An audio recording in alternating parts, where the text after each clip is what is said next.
नमस्कार, मैं Kalyani Sawant Patil speed news में आप सभी का स्वागत करती हूँ। देखते हैं आज की ताजा खबरें।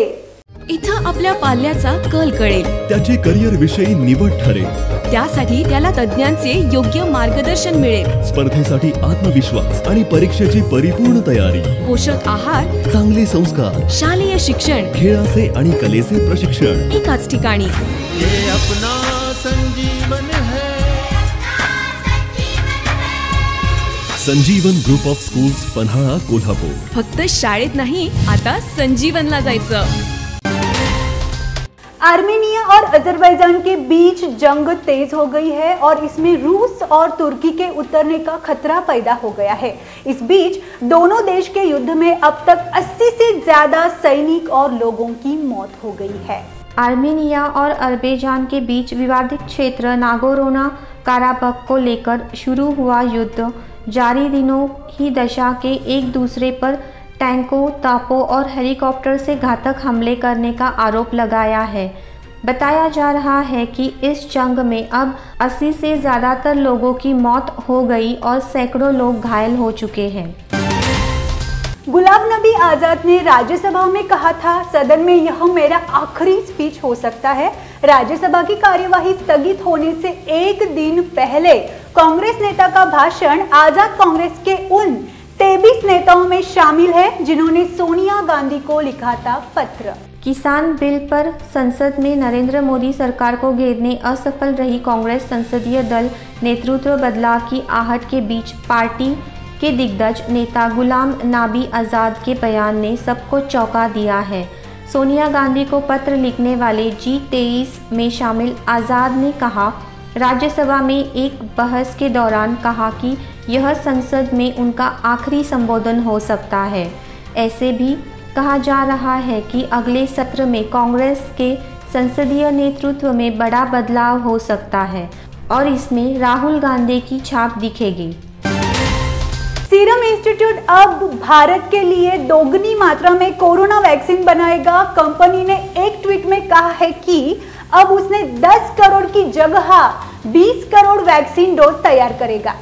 सीरम इंस्टीट्यूट ऑफ इंडिया ने ट्वीट किया, अगस्त में हमले और वैश्विक सहयोगों के साथ 10 करोड़ डोज डिलीवरी करने की घोषणा की थी, लेकिन अब हम कोविड-19 के सुरक्षित एवं प्रभावी 10 करोड़ डोज का अतिरिक्त उत्पादन करने के लक्ष्य लेकर चल रहे हैं। कंपनी ने कहा, सब कुछ ठीक रहा तो 2021 के पूर्वार्ध वैक्सीन की डिलीवरी शुरू हो जाएगी।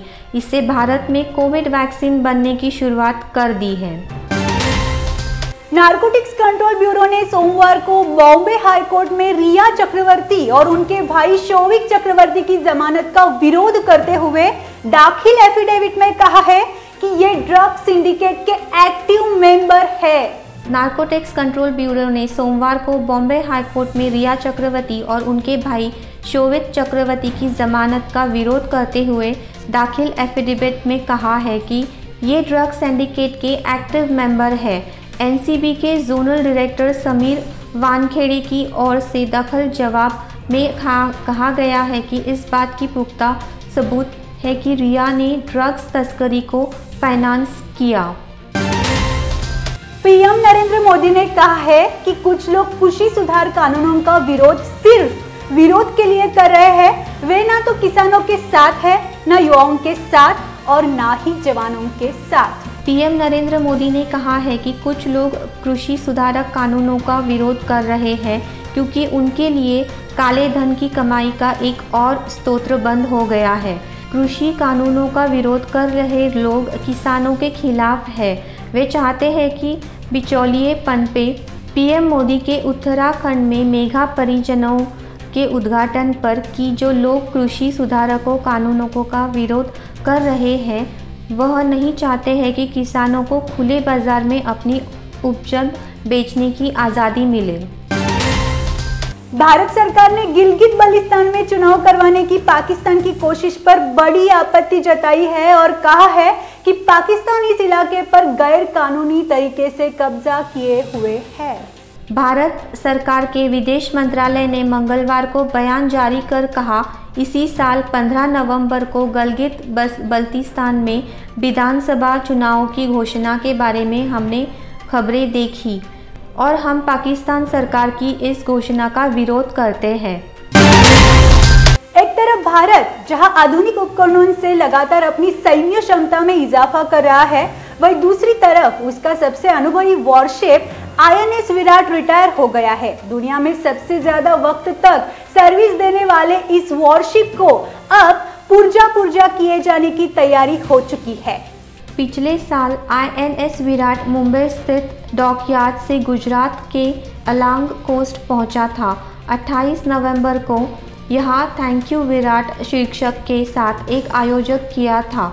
इस आयोजन के केंद्रीय शिपिंग मंत्री मनसुख मांडविया समेत भारतीय नेवी के तमाम अफसर भी मौजूद रहे। दक्षिण कश्मीर के अनंतनाग जिले में मंगलवार दोपहर को संदिग्ध हथियारबंद आतंकियों ने मरहमा इलाके में सुरक्षा बलों पर फायरिंग कर दी। हालांकि हमले में किसी के हताहत होने की सूचना नहीं है।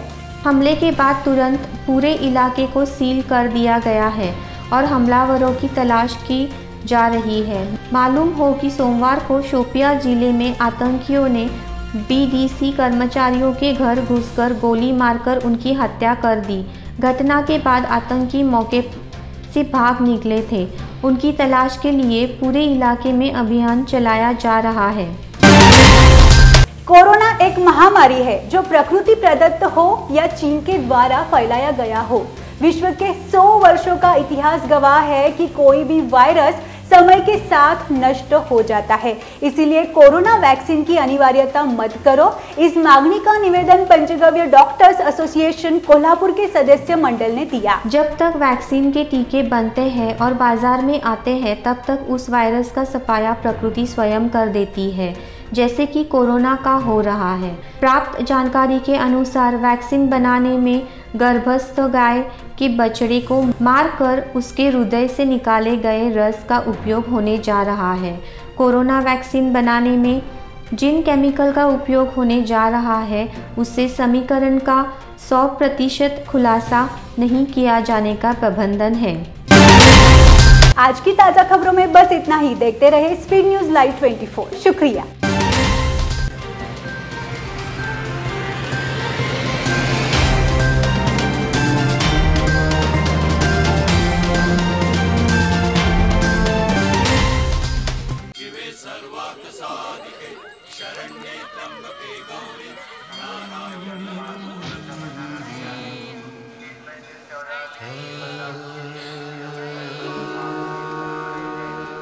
जिंदगी की बाहें थामी थी साथ साथ, ऊंची नीची राहें चुनी थी साथ साथ, सांसों के फैसले भी करने हैं साथ साथ, चलना है साथ साथ, संभलना है साथ साथ। जिंदगी का एक और फैसला आप साथ साथ लीजिए, कॉन्डम इस्तेमाल करने का। ये परिवार नियोजन करता है और साथ ही आपको सुरक्षित रखता है HIV, एड्स और दूसरी यौन संबंधित बीमारियों से। संभलना है साथ साथ। कॉन्डम, फैसला एक, फायदे दो।